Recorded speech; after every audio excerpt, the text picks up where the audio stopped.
Pigmy collection ಮಾಡುವಾಗ ನನಗೆ ಎಲ್ಲಿಯೂ ಹೋಗಲಿಕ್ಕೆ ಅವಕಾಶ ಇದೆ. ಯಾವ ಗಿಡವನ್ನು ಯಾವ ಹೊತ್ತಲ್ಲಿ ಹೋಗಿ ಕೂಡ ನಾನು ಅದನ್ನು ಪಾಲನೆ ಪೋಷಣೆ ಮಾಡೋದಕ್ಕೆ ತುಂಬ ಸಹಕಾರ ಆಯಿತು. ಹಾಗಿದ್ರೆ SSLC ಮುಗಿದ ಕೂಡಲೇ ನೀವು ಕೆಲಸಕ್ಕೆ ಸೇರಿಕೊಂಡು? ಹೌದು, ಅದು ನನಗೆ ಭಾಳ ಒಂದು ಪ್ರೇರಣಾದಾಯಕ.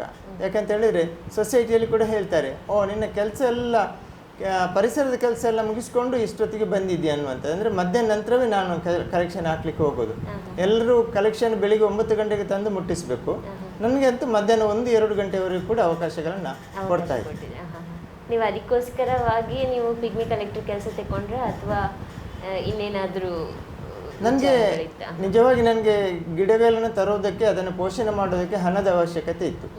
ನನಗೆ ಇದರಲ್ಲಿ ಬರ್ತಕ್ಕಂಥ ಒಂದು ಕಮಿಷನ್ ಏನಿದೆ, ಆ ಕಮಿಷನ್ ಒಂದು ಪಾಲನ್ನು ನಾನು ಗಿಡಗಳಿಗೆ ಖರ್ಚು ಮಾಡಲಿಕ್ಕೆ ಪ್ರಾರಂಭ ಮಾಡಿದೆ. ಅದು ಮುಂದಕ್ಕೆ ಹೆಚ್ಚು ಆಗಿ ಈಗ ಅದು ದೊಡ್ಡ ಮಟ್ಟದಲ್ಲಿ ಗಿಡ ನೆಡುವುದು ಅಂತೇಳಿ ಎಲ್ಲ ಕಡೆಯಲ್ಲಿ ಕೂಡ ಕರೀತಾ ಇದೆ.